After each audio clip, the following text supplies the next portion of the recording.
Welcome to the first video in a series that we're going to title The Parent Reading Playbook. The teachers here at PES want to help give parents the knowledge on how the reading brain works and how to best support your child at home in their literacy journey.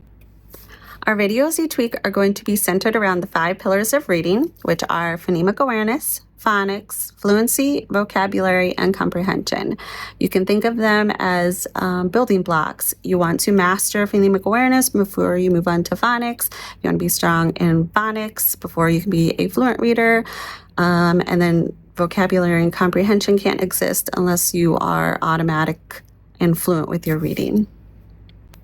So today I want to talk about what is actually going on in your brain when we look at a page full of text. So we are not born wired for reading. We are born wired for speaking and for recognizing faces. That's the visual area of the brain in the right hemisphere, but we actually have to build our reading brain in the left hemisphere. And it takes 3 main spots in order to rewire our brain to read texts.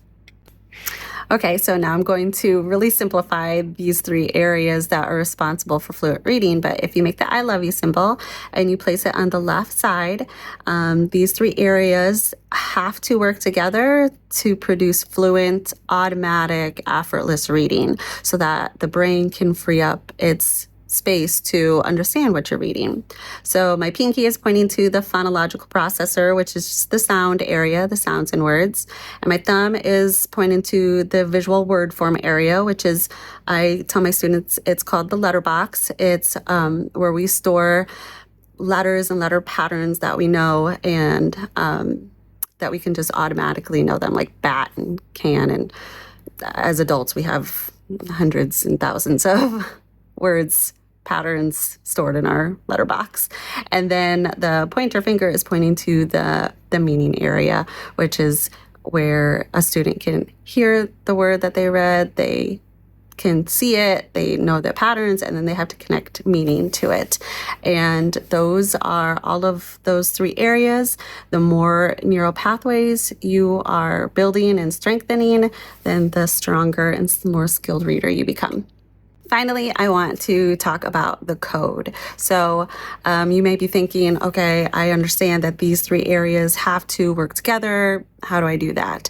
So in our English language, we have 26 letters, but we have 44 sounds. So being able to connect letters back here in our letter box to the sounds that we hear and storing them is what helps us break the code. And that's why here at Proficient Elementary, the phonics program that we use does a really wonderful job with doing a skill of the week. So those skills that are focused on, instead of memorizing a set list of spelling words, we focus on skills and letter patterns, and we're helping build all of our visual word form area so that we can produce fluent and automatic readers. Okay, so I'm going to go ahead and start to wrap it up because I could talk for hours about how the reading brain works, but we have many episodes to come, and I can't wait for my colleagues to join me and just help build your knowledge about what you can do for your child at home to help support them in their literacy journey. In the future episodes, we'll have different activities and resources. If there's anything that you want to come home with your child so you can practice, just comment below and we'd be happy to send it home. Thank you for joining us in our first episode of the Parent Reading Playbook series. And we're very excited to have this new partnership with helping build your knowledge on how to support your child in their reading journey. Thank you.